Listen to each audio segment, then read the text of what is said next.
राति सुत्नु अघि के कुरा खानु हुँदैन भन्ने धेरैलाई थाहा नहुन सक्छ।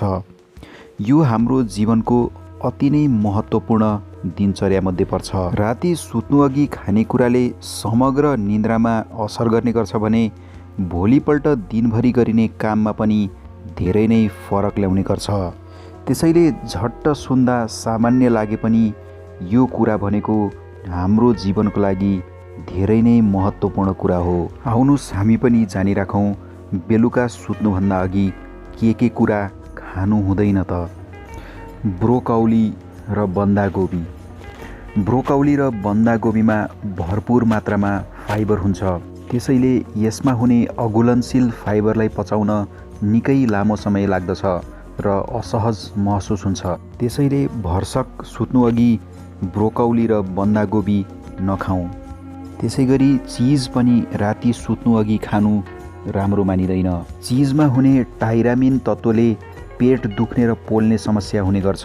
सुरुमा सुत्नु अघि मदिरा खाएर राम्रो निन्द्रा परेको अनुभव गरे पनि कालान्तरमा बिस्तारै मदिराको उच्च प्रयोगले निन्द्रा कम हुने गर्छ। त्यसैले सुत्नु अघि मदिराको सेवन भरसक नगर्दा राम्रो। त्यसैगरी कफीमा हुने क्याफिन नामक तत्त्वले निन्द्रामा नकारात्मक प्रभाव पर्ने गर्दछ। सुत्नु अघि कफीको सेवनले मानिसलाई धेरै बेर निन्द्रा नलाग्ने हुन सक्छ र शरीरमा सन्तुलन पनि बिगार्न सक्छ। त्यसैगरी डार्क चकलेटको प्रयोग दिउँसो गरे राम्रो मानिन्छ।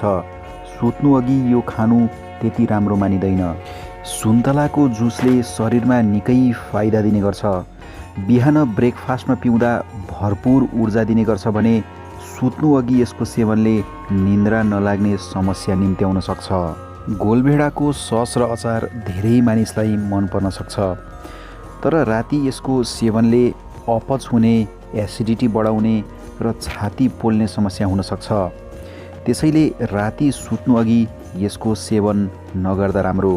बेलुकाको खानामा गोलभेडाको सस सेवन गरेमा कम्तीमा 3 देखि 4 घण्टापछि मात्र सुत्न जाँदा राम्रो हुन्छ। त्यसैगरी रातो मासुमा अत्यधिक प्रोटिन पाइन्छ, जुन बेलुका मानव शरीरलाई पचाउन निकै समय लाग्छ र शास्ति हुन्छ, जसले गर्दा सुत्ने बेला अप्ठ्यारो हुनुका साथै निन्द्रा नलाग्ने समस्याले पिरोल्न सक्छ। राति खाना खाएपछि डेजर्टको रूपमा आइसक्रिम खाने बानी प्राय मानिसहरूको हुन्छ, तर आइसक्रिमले निन्द्रालाई असर गर्छ। यसमा चिल्लो पदार्थ र चिनीको मात्रा धेरै बढी हुन्छ, जसले शरीरमा ऊर्जा प्रदान गर्छ र निन्द्रालाई हटाइदिन्छ। यदि तपाईँ राम्रो र गुणस्तरीय निन्द्रा चाहनुहुन्छ भने राति सुत्नु अघि धूम्रपान गर्ने बानी छोड्नुहोस्।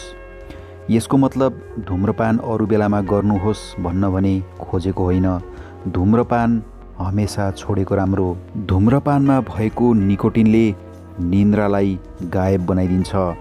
त्यसैगरी यसमा रहेका अन्य तत्त्वहरूले मुटुको धड्कन असहज गराउने र पुरै शरीरका सिस्टमहरूमा नराम्रो असर गर्ने गर्छ। यदि तपाईँ राति एकदमै मसालेदार खानेकुरा खानुहुन्छ भने आजैदेखि त्यो बानी त्याग्नुहोस्। राति सुत्नु अघि एकदमै धेरै मसला भएको खानेकुरा खानाले निन्द्रामा धेरै ठुलो असर गर्ने गर्छ। यस्तो खानाले रातभरि पेट पोल्ने र एसिडिटी बढाइदिने हुनाले निन्द्रा त भाग्छ नै, तपाईँलाई पेटको समस्याले पनि धेरै दुःख दिन सक्छ। त्यसैगरी राति सुत्नु अघि जङ्क फुडलाई नखानुहोला। सुत्नु अघि जङ्क फुड जस्तै पिज्जा, बर्गर, फ्रेन्च फ्राइज खाने बानी छ भने आजैदेखि छोड्नुहोस्। यी सबै कुराहरूले निन्द्रामा असर त गर्छ नै, मुटु दुख्ने, छाती पोल्ने समस्या पनि हुन्छ।